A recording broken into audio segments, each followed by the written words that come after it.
Nice about cards like Dig Through Time is once you start drawing them, they do tend to they do a very good job of chaining into each other. Yes.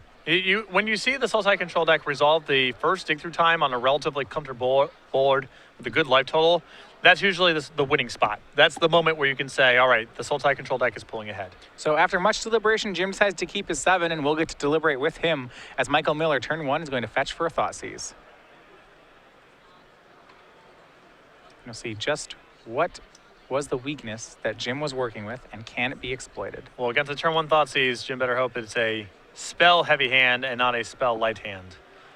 Temple of Triumph, Outpost Siege, Seeker of the Way, Rabblemaster, Seeker, Rabblemaster, Soulfire, Grandmaster. Jim keeping a 1-lander, so spell heavy indeed. Well, it's got the Temple, and this opening hand's really good against Thoughtseize, because, all right. They all do the same thing. Take a 2-drop, all right, whatever. Take a Rabblemaster, all right, whatever. Take your Outpost Siege, so I can't even come close to casting that for the time being, so.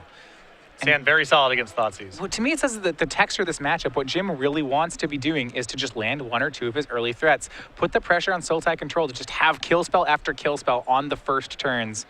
And you can see from Michael Miller, he is concerned at this strategy. And the weakest cards that are in Jim's deck game 1 for this matchup, Wild Slash and Lightning Strike. They're nowhere in the hand. This is a hand that can play against removal spells and discard spells. Yeah, Jim's saying clearly can't take the Temple of Triumph, but he would if he could. It's going to be Soulfire Grandmaster is the card Michael Miller takes.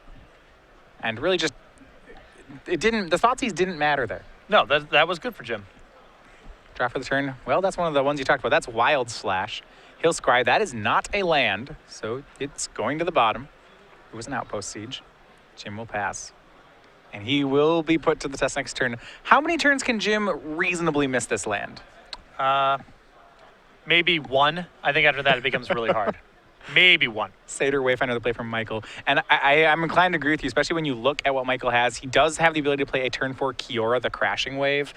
That if Jim gets behind on mana, that card could be very problematic. Well, I think that Kiora against red decks typically is not very good, and Michael may be very aggressive just minusing Kiora, trying to cash him. Well, again, you're right, if the board gets gubbed up or if Michael finds a lot of removal, he might try to go ultimate with Kiora. But against red decks, typically, I think you just try to get him while the getting's good. Satyr Wayfinder finds an Opulent Temple. We go back to Jim. Does he hit? And the answer is no. He is punished for the keep. But you said maybe if he can get one next turn, he still looks like he could have a shot. He still might have a shot. Satyr Wayfinder swings into 1. Jim goes down to 19.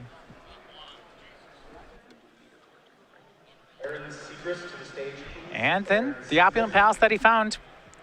Michael not necessarily thinking that he needs to leave up Sultai Charm. This is a show of strength. He instead opts to play mana in such a way that he can get that turn 4 Kiora. You see Jim Davis wild slashing at Michael, not wanting to discard. Swing by Satyr Wayfinder puts Jim down to 18. Untapped land from Miller.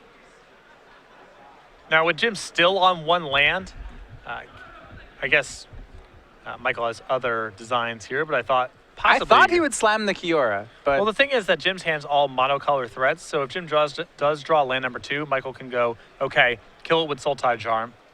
Yep. And Jim drawing Mantis Rider, and this may have been misses on too many consecutive turns. Yeah. 3 misses on the land.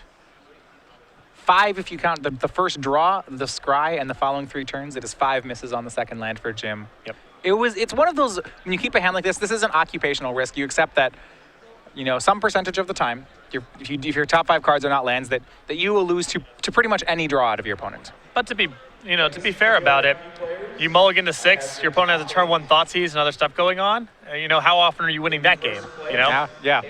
On Michael's side, and this is some discipline on his side, he played Kiora but minused it to draw a card. And then plays a land. Right on time. So he does have a second Kiora, so he can use Kiora to continue to ramp himself and then play another one. But now, land number 2, Jim's on the board. It's Seeker of the Way. And Michael will murderous cut it. Getting the board clean here.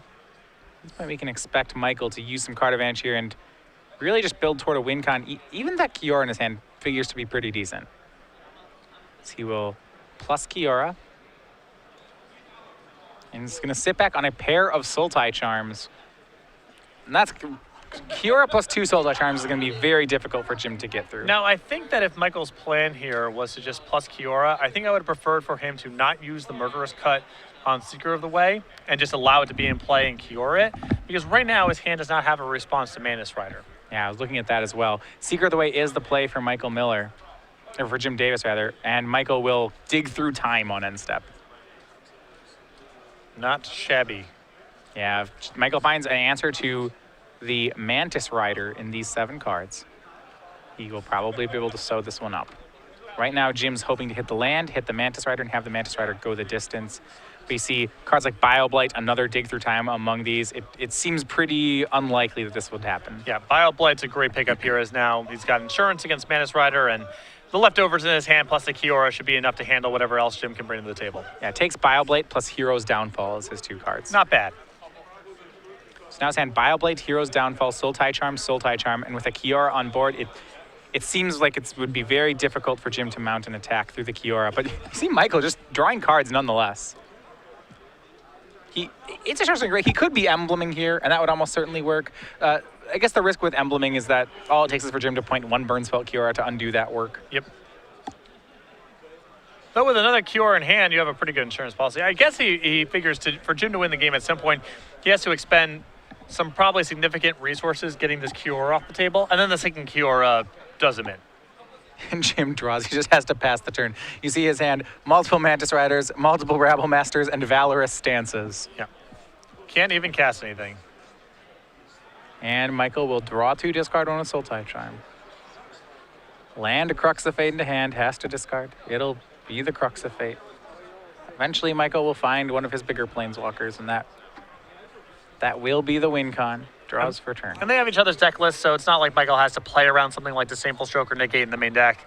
If he gets to his Planeswalker, he can just cast it. Satyr swings. Kiora goes up to 2.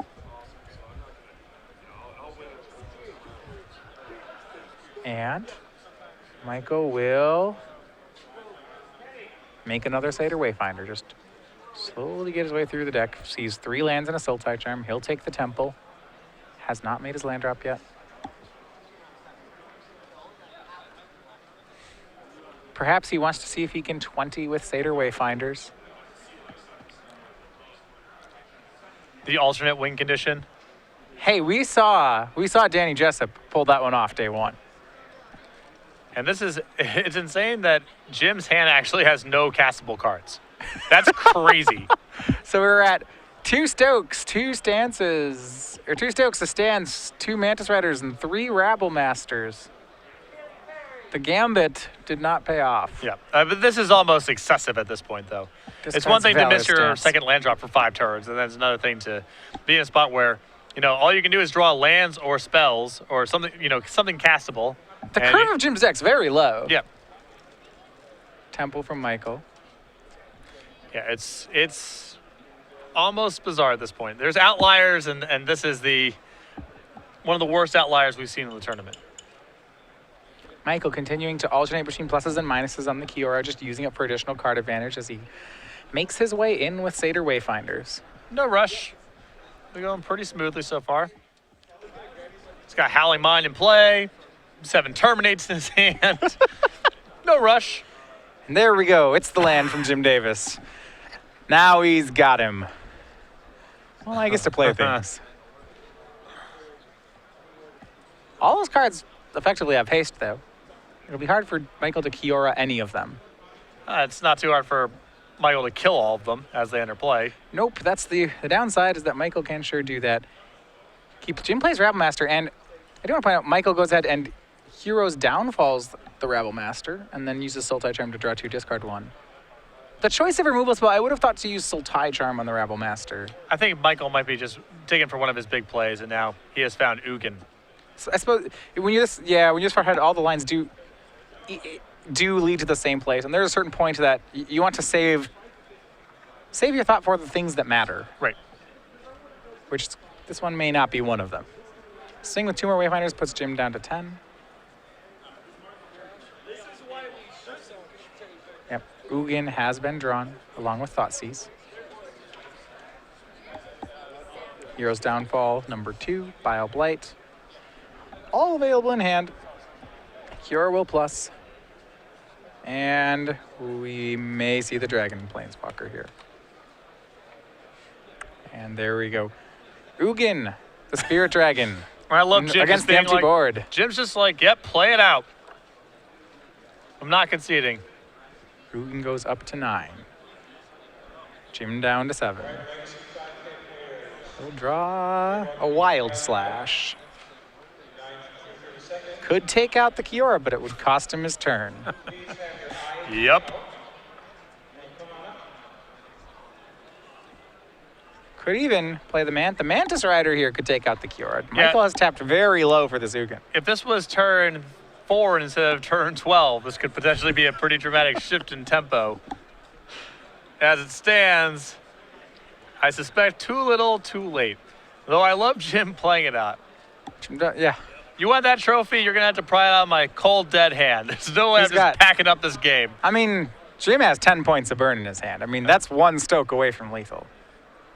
Mantis Rider cast, Jim goes to 6. It's going to swing in. No. Just goes straight at Michael with it, putting him into 11. Let him know you mean business. You got at least 1, maybe 2 more games to play. Let him know what kind of person you are. And here's Temple from Michael Miller. Bioblight at the front of his hand.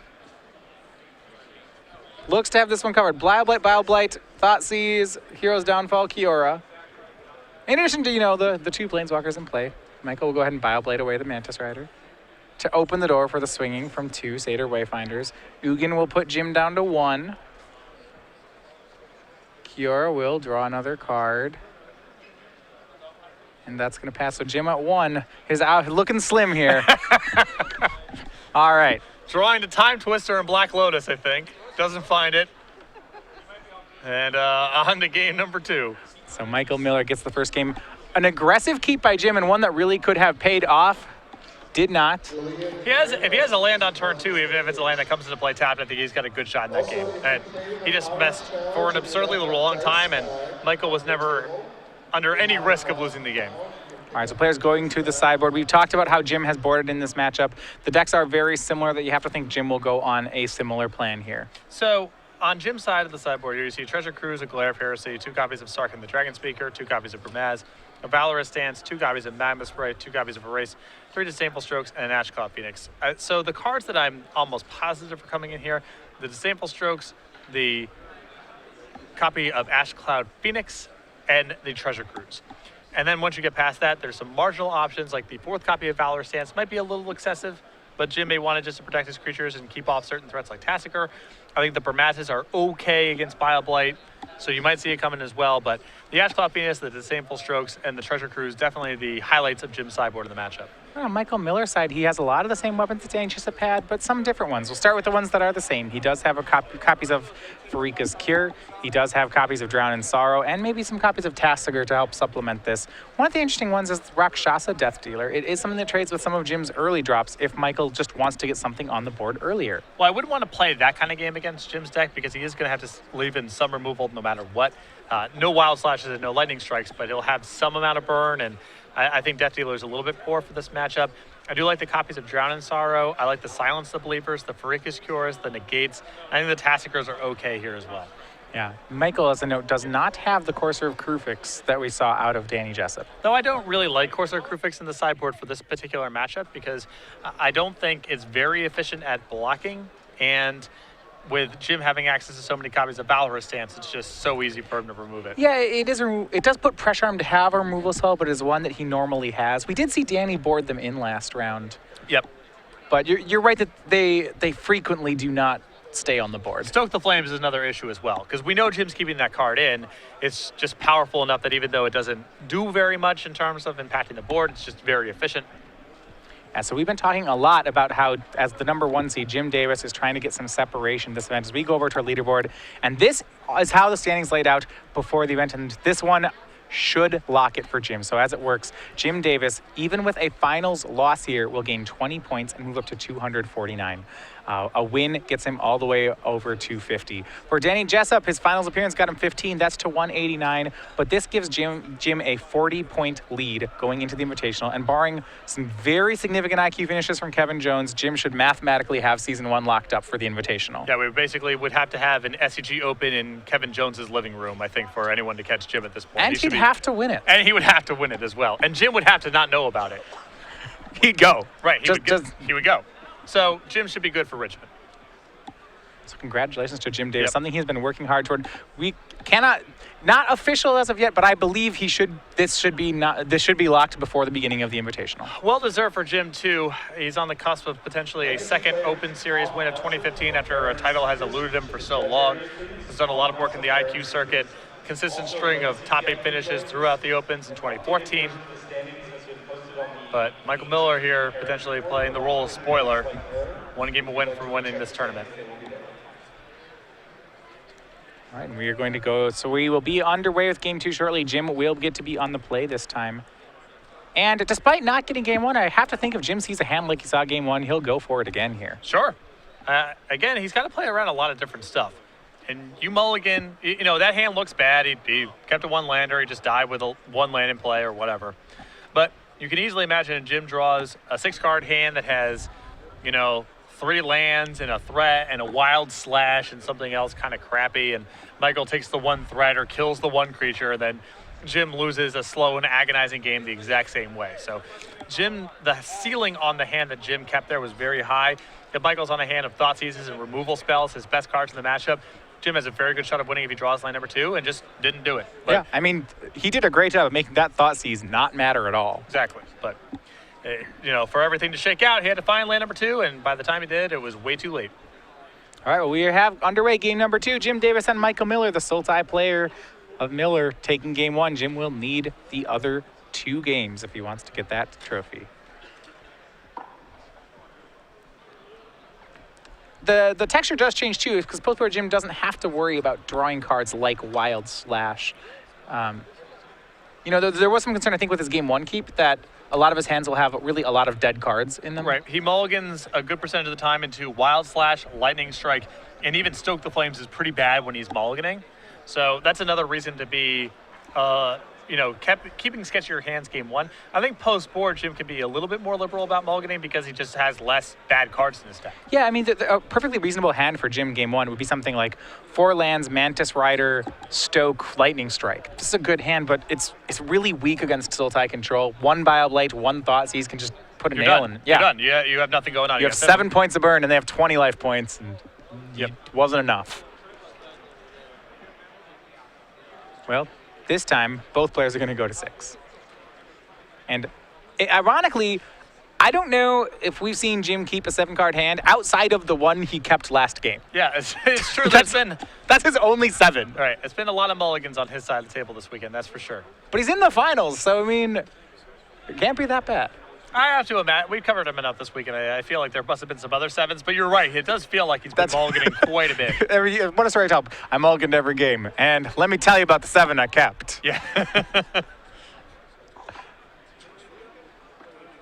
But with both players mulliganing, that serves to be pretty fine for Jim here, actually. It's okay. And again, part of the reason he kept a sketchy hand Game 1 was the risk of mulliganing into things like Wild Slash and Lightning Strike. Now, his deck should be chock full of good threats, counter spells. The burn spells he has left are probably high impact ones like Stoke the Flame. A couple copies of Treasure Cruise. He's still got all of his outpost sieges. He can mulligan and not worry about just drawing cards that don't do anything. And it will be 6s apiece. The burn spells, not great in the matchup. A lot of times it doesn't seem like he's trying. I mean, they help him close the deal if Michael stabilizes but is at too low of a life total. Yeah, Stoke the Flames has a lot of parallels to Boros Charm, where even in the matchups where it's not about doing that sort of thing, the card's so efficient that you can keep it in. Wild Slash, Lightning Strike, the opponent has to have targets to be able to play those cards in games 2 and 3. Boros Charm. That would be excellent in Jim's deck right now. So I was thinking it's Valorous Stance and Stoke the Flames in the same card. Yeah. At least quite in this the deal. matchup.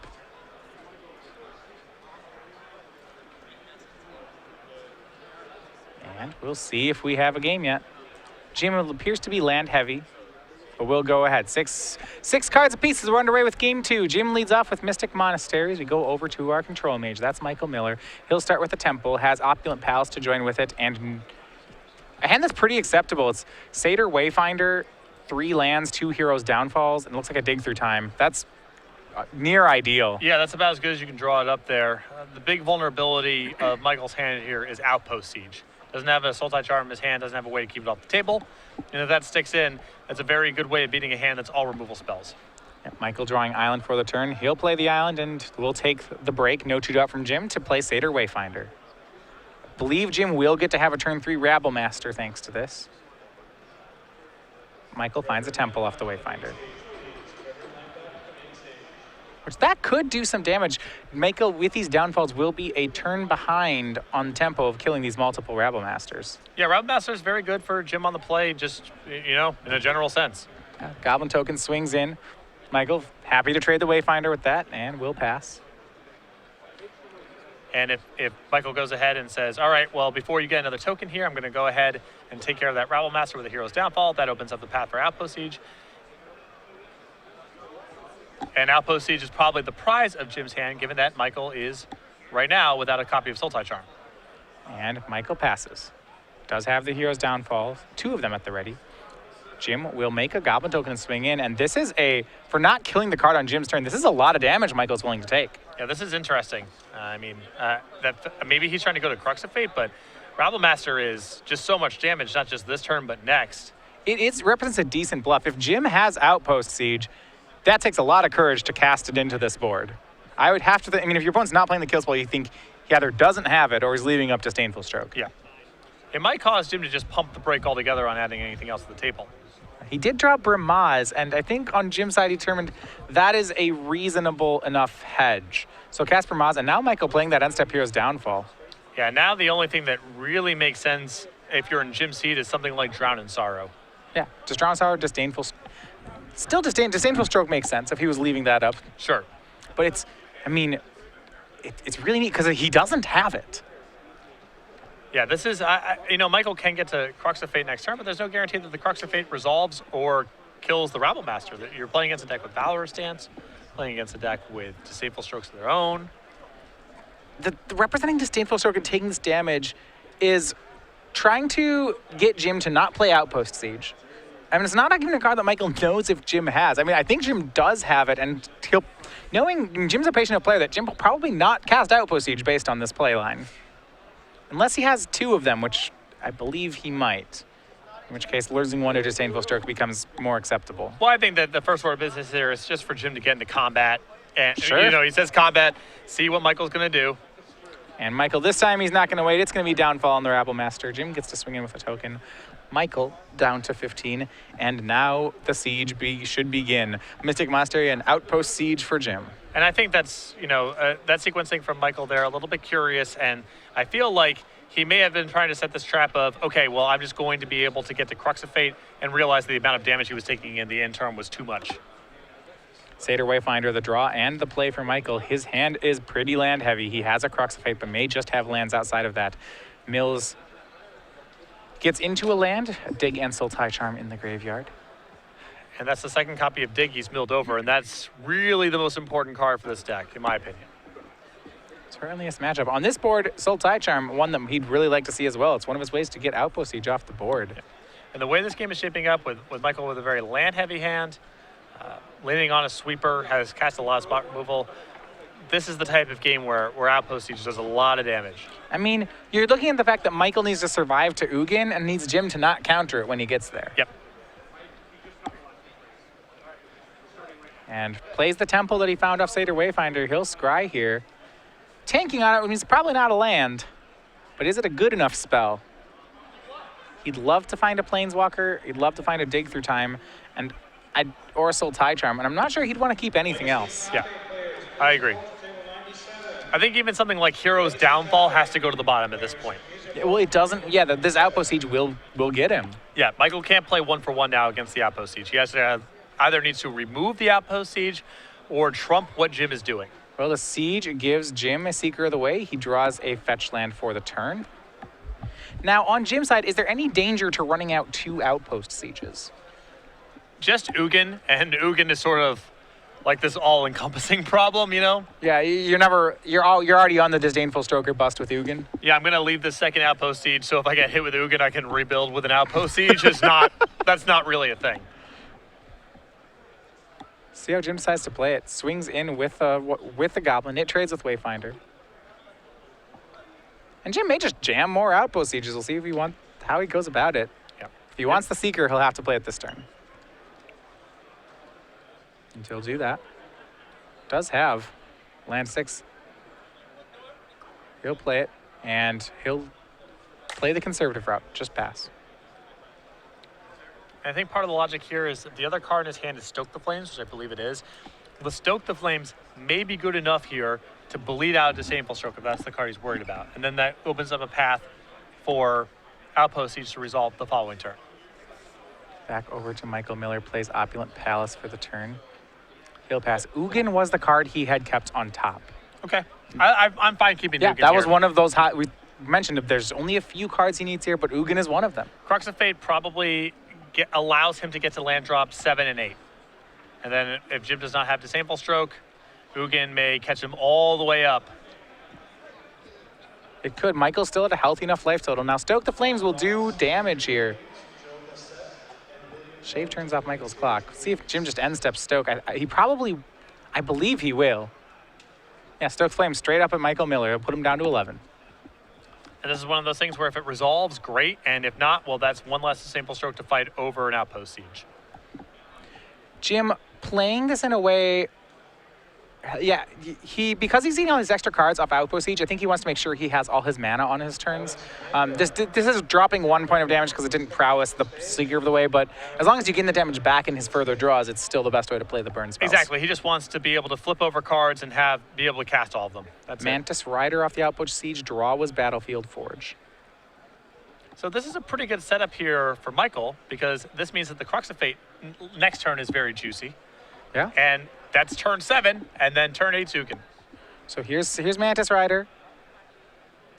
Here's going to be the attack. Michael Miller doesn't have anything. He goes to 6. Now, there's still the danger of him getting burned out by Jim. If Jim goes land, Outpost Siege on Dragons, he could put Michael to 4 through Crux Fate. I don't know if he makes that play. Yeah, he'll just hang on to the second Outpost Siege. I think he still just has reason to believe Disdainful Strokes in Michael's hand is not willing to trade a premier card in that fashion. Hero's Downfall was the draw by Michael Miller. Nonetheless, he probably just has to Crux of Fate here. Yeah, he's got to be worried about Disdainful Stroke on the other side, but whatever. He's going to die otherwise. I mean, part of his game plan revolves around him tapping out for Ugin and it resolving. So if there is Disdainful Stroke on the other side, I don't think Michael beats it. Right. I agree. It's a risk, but it's a risk he has to take at some point anyway, so it doesn't really matter. And this will be Crux of Fate. Destroys the non-dragons. That's both Seeker of the Way and Mantis Rider. Clears the board for now. One more turn. He's hoping to avoid burn spells and haste creatures. Yep. Cons. Flips Shivan Reef. That's a good one for Miller. Jim's draw for turn. That's Sarkhan. We'll put Michael down to 2. And that can actually be very risky. The Outpost Siege sets to dragons can even finish the deal if Michael's at 2.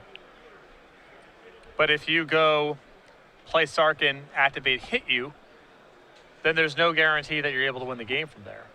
Because you're basically just on your last Outpost Siege. A lot of your creatures are no good.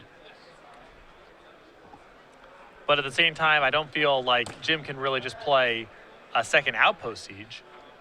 I mean, perhaps he can. Perhaps he can play a second Outpost Siege. And basically what happens there is, if Disdainful Stroke's the card in Michael's hand, great, you still have your Sarkhan.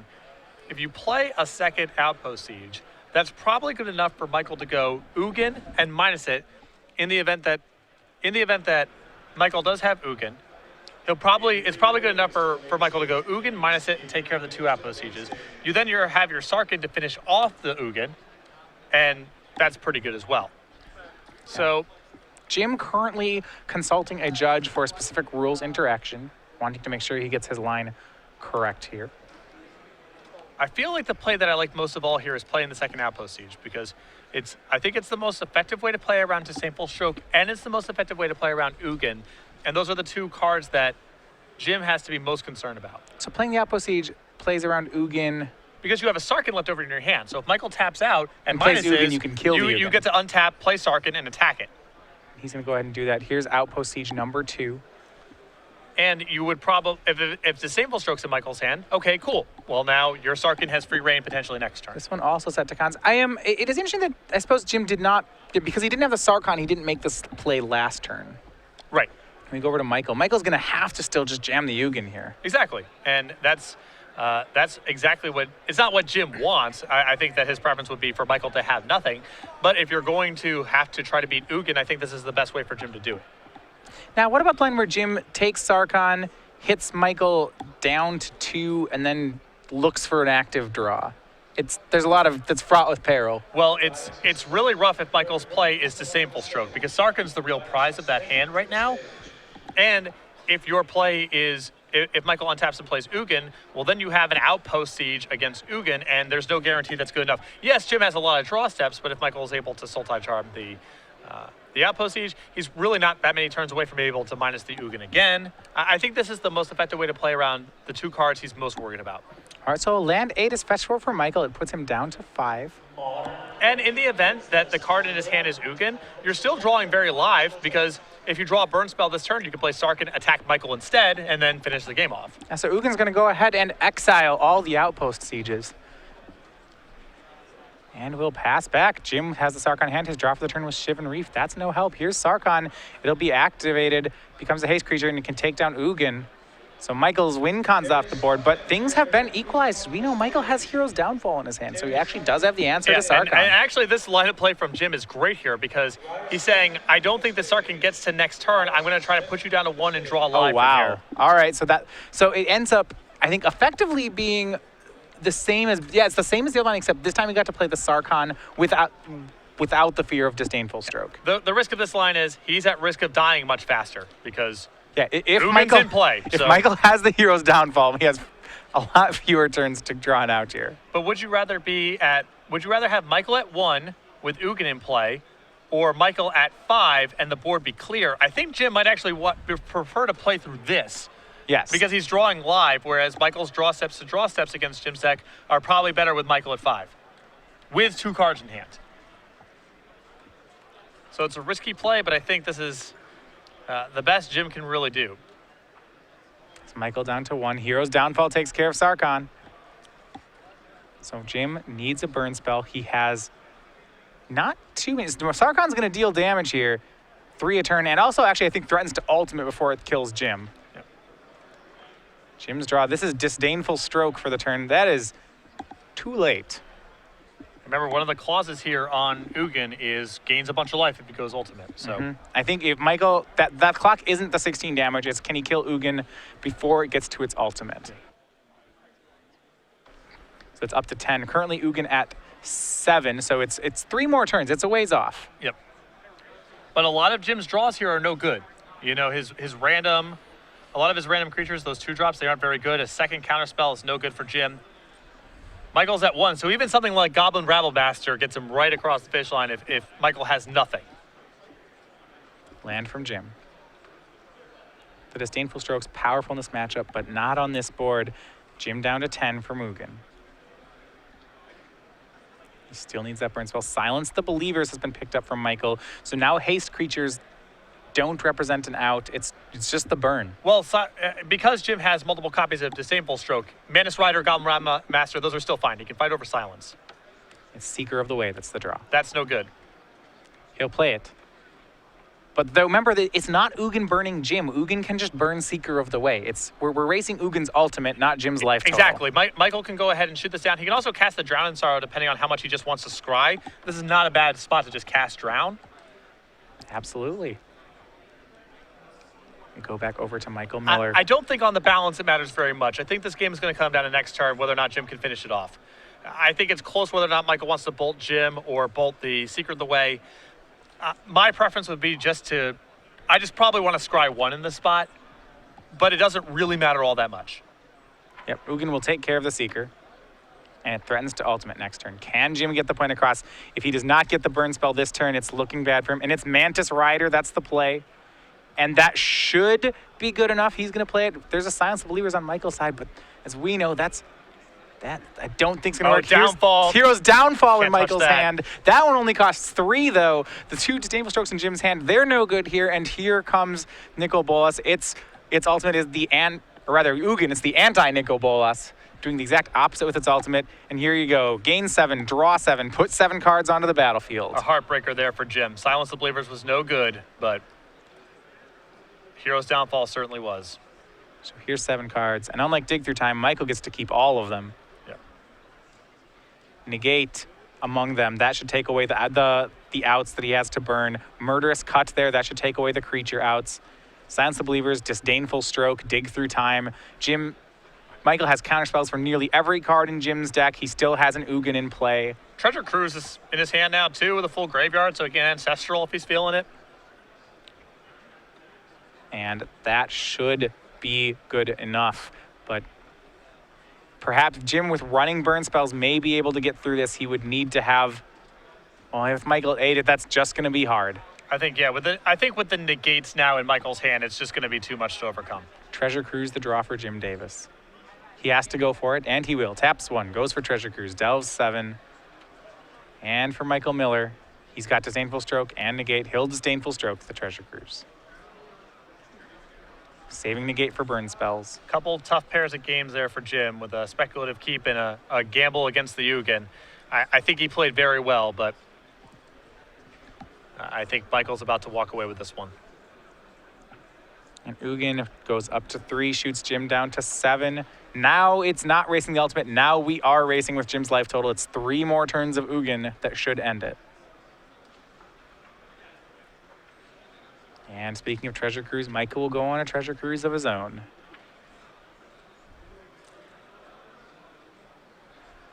This one, though, Jim will try for a Disdainful Stroke. And I feel like that's fine if you're in Michael's position. He's got the win in his hand. The negate probably can be held for something else. You'd hate to lose your negate and then have Jim cast Stoke the Flames at Ugin. Exactly. Just protect Ugin, protect yourself. Michael would probably have to discard the hand size more than likely, even if he resolved the Treasure Cruise, so just let it go. Yeah, casting the Treasure Cruise mainly because, well, it was there, it cost 1. He's got nothing else to do, so whatever. But I like not fighting over it. Jim's draw is a land, Michael's is a Bioblight. Ugin puts Jim down to 4. 2 more turns to go for the Dragon Planeswalker. Can it finish the deal? It already gained Michael from that 1 life point up to 8. Jim drawing a temple. He will scry. Sees Mantis Rider. And I think Jim is basically just drawing, even though we know it's not good, Jim is drawing into Treasure Cruise into perfect cards. So I think he's got to put anything that isn't Treasure Cruise at the bottom. Mantis Rider wouldn't stop Ugin. It would come down, attack Ugin, and then Ugin would kill it on the way back. Not an answer to the board, even if Michael has no hand. I think that's why Jim has to ship it. And Ugin goes up to 7. Jim goes down to 1. Some high drama in this game, that's for sure. And land is the draw, and that'll do it. Michael Miller is your Star City Games Dallas champion. Congratulations to him. A very well played second game there. It was hairy. Watching Jim try to navigate through all the tricks, I think Jim did a very good job. Left himself with about a 3-turn window to find a variety of cards. Goblin Rabblemaster would have been good. Mantis Rider, any burn spell, and just drew Disdainful Strokes, one of his best cards in the matchup, if not his best card. But facing down Ugin on the table, he needed something proactive and did not find it in time. Just felt like some of the things sequenced wrong at the end there for Jim. Turn after Michael plays Ugin, Jim's next 2 draws are Disdainful Strokes. And at that point, the damage is done. You can't get Ugin off the board. And Michael was able to find a downfall in the intervening turns, because if he was only on Silence the Believers, that's not good enough there. Jim's Disdainful Stroke catches it, but because Hero's Downfall cost less than 4, Michael was able to get off the table, and it was only a matter of time before Ugin went ultimate, and then all the way back up again finishing Jim off. And one thing I want to compliment Michael Miller on how he played that game. I do think early on he took an extra hit off Goblin Rabble Master to really sell a disdainful stroke bluff early in the game. It cost him life points to do it. And if you go back, there's a turn there where when Michael's building up to Ugin, where if Jim just starts slamming all his outpost sieges and setting them to dragons, he does have enough points of burn to end it. But I mean, Jim was pretty convinced there was disdainful stroke in Michael's hand. And